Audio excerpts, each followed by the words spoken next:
Namun mohon maaf Bapak Gubernur, dalam penyusuran Kali Ciliwung panjang 33 km yang sudah ditangani normalisasi 16 km.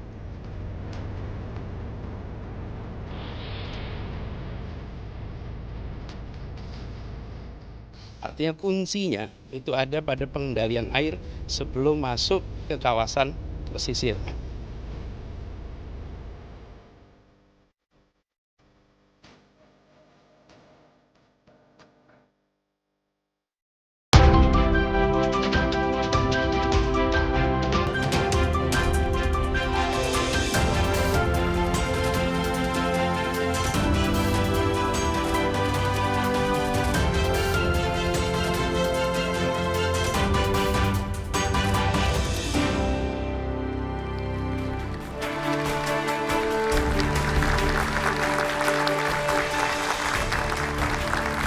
Normalisasi atau naturalisasikah cara yang paling tepat untuk mengatasi banjir di Jakarta?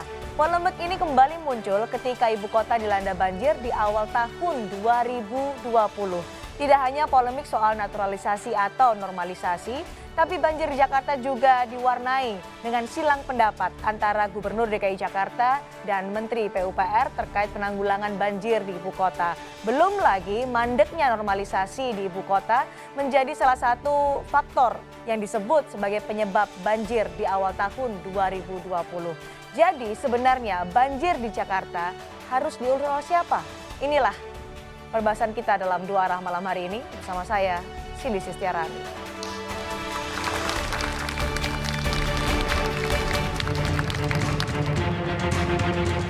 Banjir yang mengepung ibu kota di awal tahun jadi kado pahit bagi sebagian besar warga Jakarta. 41 titik di ibu kota terendam banjir. BNPB bahkan menyebut banjir kali ini merupakan yang terparah sejak 2013 lalu. Tak hanya melumpuhkan aktivitas warga, banjir juga merendam Bandara Halim Perdana Kusuma. Berbagai faktor diduga jadi pemicu banjir ibu kota, mulai dari curah hujan ekstrim, normalisasi sungai yang mandek, hingga pemotongan anggaran pengendalian banjir.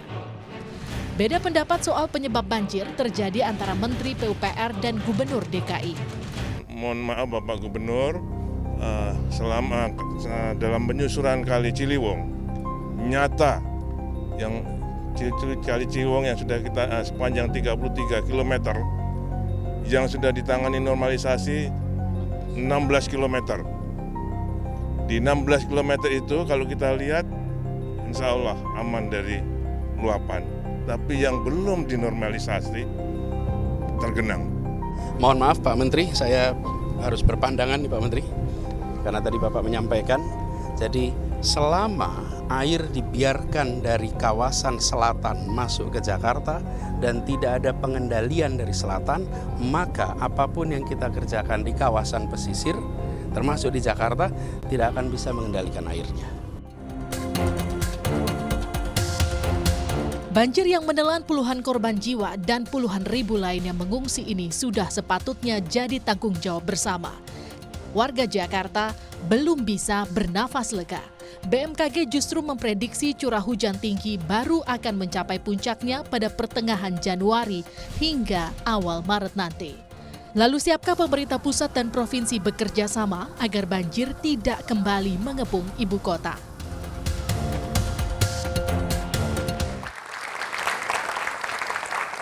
Empat narasumber sudah hadir di studio Dua Arah malam hari ini. Yang pertama adalah dari anggota DPRD DKI Jakarta, fraksi PSI, ada Justin Adrian. Selamat malam. Sudah hadir, terima kasih dari Dua Arah malam hari ini. Dan juga Pak Gembong Warsono, anggota DPRD DKI Jakarta, fraksi PD Perjuangan. Selamat malam, Pak Gembong. Warahmatullahi wabarakatuh. Hadir pula Pak Syarif, anggota DPRD DKI dari fraksi Gerindra. Selamat malam Pak Syarif. Waalaikumsalam warahmatullahi wabarakatuh. Dan juga Pak Oman Rakinda, anggota DPRD DKI dari fraksi Partai Amanat Nasional PAN. Assalamualaikum warahmatullahi wabarakatuh. Saya akan memulai diskusi dengan apakah benar normalisasi yang mandek yang tidak diteruskan sejak tahun 2017 menjadi penyebab banjir di hari pertama tahun 2020 di ibu kota, di Jakarta. Mas Justin. Ya, jadi pertama-tama saya dari fraksi PSI ingin menyampaikan permohonan maaf kami yang sebesar-besarnya terhadap masyarakat. Semestinya memang semenjak 4 bulan lalu kami dilantik, mestinya kami lebih proaktif dalam memantau kegiatan naturalisasi yang dikerjakan oleh dinas-dinas terkait. Akan tapi memang pembahasan APBD ini menyita cukup banyak waktu. Boleh lebih dekat ke mic Mas biar lebih jelas. Jadi sudah seperti dugaan kami, dengan terjadinya banjir pasti alasannya itu aja. Apa Curah alasannya? hujan yang tinggi, Mhm. air dari hulu yang tidak cukup ditangkap, dulu normalisasi itu salah, yang benar naturalisasi dan lain sebagainya. Jadi salah satu penyebabnya normalisasi yang mandek ini menjadi salah satu penyebab Ya, banjir. menurut kami ini hanya alasan yang dibuat-buat saja. Karena sebenarnya untuk pembebasan tanah untuk badan sungai, ini penyerapan anggarannya hanya 21% di tahun 2019. Tadinya dianggarkan 500 miliar, akan tapi realisasinya hanya sekitar 19%. Oke. Jadi sebenarnya masalah niat dari Pak Anies sendiri untuk menanggulangi. Jadi nggak ada banjir niat ini. ya? Nggak ada niat dari Niatnya sangat Gubernur kami DKI Jakarta. Pak Syarif. Ya. Niatnya dipertanyakan, niat Gubernur DKI Jakarta untuk menanggulangi banjir. Normalisasi ya maksudnya ya. Tadi disebutkan oleh Mas Justin juga penganggaran, jadi kritikan Ya. dari PSI. Jadi harus dilihat dua masalah. Pertama yang sodetan, yang kedua di luar sodetan.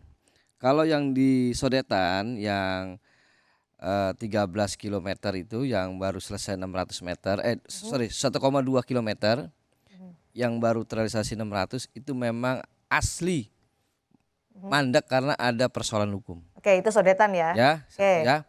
Kedua normalisasi di luar yang sodetan. Hmm. Itu ada beberapa juga masalah yang sedang diselesaikan oleh gubernur. Ketika ditemukan misalnya ada perubahan trase sungai misalnya, dulu asumsinya adalah ketika akan dibebaskan peta bidang yang digambar itu trasenya bisa masuk alat berat. Ketika akan dilaksanakan itu tidak bisa masuk alat berat. Berarti ada penyesuaian trase sehingga anggaran itu tidak bisa diserap. Jadi kalau mandek dari tahun 2017 proses normalisasi atau pembangunan normalisasi menurut Anda kenapa? Kan tadi saya cerita ada perubahan trase ya. Kedua juga ada beberapa masalah menyangkut belum cocoknya harga. Oke. Ya. Kemudian ditambah pertengahan September ada surat dari Kementerian Keuangan, kita tidak kebagian yang namanya dana bagi hasil. Ada defisit anggaran sehingga disitulah terpotong. Bukan dipotong tapi terpotong. Pak Gembong. Apa yang bisa Anda tanggapi? Ya saya sedikit agak tertawa lah Pak Syarif, mohon maaf ya. Kenapa saya tertawa? Karena sudah 2 tahun loh, 2017, 2018, 2019. Masa sih urusan pembebasan lahan yang notabene ini untuk kepentingan umum tidak bisa kita lakukan? Insya Allah kalau kita punya niat baik, bisa kita tekan, kita ada koordinasi dengan masyarakat, ajak duduk bersama, ini demi kepentingan warga Jakarta yang lebih luas, saya yakin, bahkan aku yakin masyarakat menyetujui. Alasan dari Pak Syarif adalah karena ada perubahan trase, alat berat tidak bisa masuk, kemudian ada anggaran yang itulah yang saya tadi ketawa. defisit. Soal trase, soal apa tuh bisa didiskusikan. Bisa didiskusikan, nggak ada yang tidak bisa didiskusikan. Ini persoalan yang sangat sederhana kok ketika kita ada kemauan. Problemnya kan di situ. Jadi nggak ada kemauan Gubernur Problemnya di DKI situ Jakarta. dulu. Adakah kemauan kita terhadap kebijakan yang sudah ditetapkan oleh pemerintah sebelumnya? Oke. Jadi ada ketersinambungan antara pemerintah yang satu dengan pemerintah yang lain. Yang kita giringkan ke sana. Oke, Jadi tidak jangan ada sepotong-sepotong. tidak ada Nanti kemauan dulu yang kuat. biar clear dulu. Karena Oke. gini, urusan banjir tidak bisa urusan 5 tahun, urusan 10 tahun, urusan 20 tahun. Ini suatu Jangka panjang, program kesinambungan. yang memang berkepanjangan dan berkesinambungan. Oke, Gitu, Mas. tidak ada kemauan yang kuat dari Gubernur DKI Jakarta. Saya kira harus diperjelas tuh Mas Gembong. Kita melihat memang banjir itu bukan urusan 1-2 gubernur. Memang harus tuntas kita membahasnya dan harus berkesinambungan. Tadi kalau bicara memang ada wacana baru yang dikembangkan yaitu naturalisasi. Karena kalau hanya normalisasi, banyak kajian yang sudah membuktikan bahwa ketika normalisasi itu yang wujudnya adalah beton, dan beton, justru itu yang mempercepat flow air itu ke utara Jakarta. Dan seharusnya kan sebelum ke utara, sebelum ke hilir, di hulu itu harus kita kerjakan. Kan tadi di Hulu sodetan sudah dan ada sebagainya. perkembangan untuk pembangunan 2 waduk atau bendungan di Cimahi, kemudian di Ciawi, satu lagi di Sukamahi. Justru itu yang kurang dari sisi cepat dan kemampuan menangkap. Jadi gini, banjir itu selain tadi intensitas juga kita mau tidak mau kita faktanya adalah menerima kiriman. Oke. Kapasitas air yang dari hilir itu sangat berat. Seharusnya yang datang ke Jakarta itu sisanya, jangan semuanya. Nah kalau dengan normalisasi nanti semuanya datang ke Jakarta. Jadi pengawasan di hulunya yang kurang Begini, optimal. ini saya kira seluruh warga Jakarta paham. Banjir kemarin itu masih dalam konteks hujan lokal. Sama sekali belum ada kiriman dari Bendung Katulampa. Jadi itu pun jadi catatan kita. Artinya apa?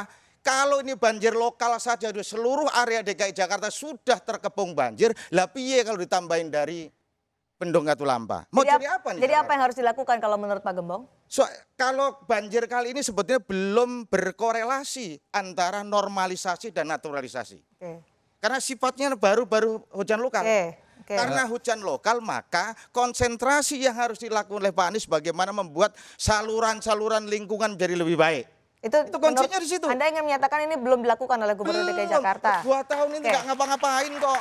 2 tahun ini nggak ngapa-ngapain sampai akhirnya banjir, Mas Saya Syarif. koreksi ya, sebetulnya hari itu tanggal 1 itu bisa disebut betul. Itu juga dinyatakan oleh BNPB, itu ada kenaikan air di Katulampa dan hujan merata, bukan hujan lokal. Bukan hujan lokal, dan hari itu tanggal 1 yang terdampak sebetulnya bukan Jakarta. Ada Jawa Barat, ada Banten, ada Jakarta. Sehingga adalah tuntutan misalnya kenapa bisa tidak dilakukan tanggap darurat tanggal 1 itu. Pak Anies mengatakan masih bisa diatasi. Syarat-syarat untuk tanggap darurat belum terpenuhi. Karena itu sebetulnya hari itu ada juga yang kiriman, ada yang juga beberapa yang tadi ditemukan misalnya penyebab pompa yang rusak. Itu diakui.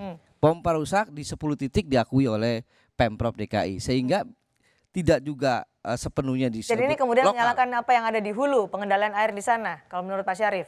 Iya, semuanya harus dilihat secara komprehensif, lengkap. Ada juga kiriman, ada juga pengendalian di hilirnya juga belum sempurna saya kira. Hilirnya? Iya. Di hilirnya berarti di Jakarta artinya? Iya. Jakarta belum sempurna. Apakah sebenarnya pengendalian air di hulu akan menjadi solusi banjir untuk Jakarta menurut Anda? Oh tentu. Itu menjadi satu faktor penting? Tentu. Begini. Apakah cuma di hulu, Mas Justin? Ya, jadi di hulu ini kalau memang proyeknya sudah diselesaikan, ini paling hanya mengurangi debit air sekitar 30%. Tapi kita bisa ingat secara jelas bahwa banjir yang terjadi kemarin itu terjadi dini hari. Sedangkan kiriman dari Bogor ini masuknya sore hari. Jadi sebenarnya daya serap DKI Jakarta ini sangat minim. Kalau diakui oleh Pak Gub kita bahwa program naturalisasi itu sudah dijalankan, saya agak bingung juga karena hasil reses saya menunjukkan banyak masyarakat yang komplain karena sungai-sungai, anak-anak sungai di dekat tempat mereka di Keramat Jati, Pondok Bambu dan lain sebagainya itu tidak pernah dikuruk. Sehingga terjadi pendangkalan dan begitu ada hujan lebat sekali saja itu lumpur-lumpurnya langsung keluar semuanya. Ini sudah saya masukkan dalam laporan reses saya. Ini berbeda dengan pemerintahan gubernur sebelumnya. Yang setiap hari kali-kali ini dibersihkan dan lain sebagainya. Dan saya kira kalau terus menyalahkan tentang air dari hulu dan lain sebagainya, lalu apa gunanya APBD triliunan, puluhan triliunan sejak awal dia menjabat? Apa gunanya APBD triliunan kalau tidak mengatasi tadi banjir? Bro Justin menyampaikan tidak melakukan apa-apa. Saya di Dapil 2, Cilincing, Koja, Kelapa Gading. Dan Kali Sunter itu ujungnya adalah Kresek, itu ditinggikan. Ditinggikan talunnya 80 cm. Dan itu betul menahan banjir. Minimal di sekitar Pasar Sindang, kemudian di Pelumpang, di tempat kami Rawa Badak Utara tidak banjir. Berarti tidak merata ya? Nah, memang belum semua dikerjakan, tapi bukan berarti tidak dikerjakan. Kami seminggu sebelum tanggal 1, berarti tanggal 23, saya mengecek pekerjaan-pekerjaan apa yang sudah dikerjakan oleh sumber daya air. Kami mengecek sampai ke Cakung Lama, kami mengecek sampai ke Kali Sunter dan sebagainya.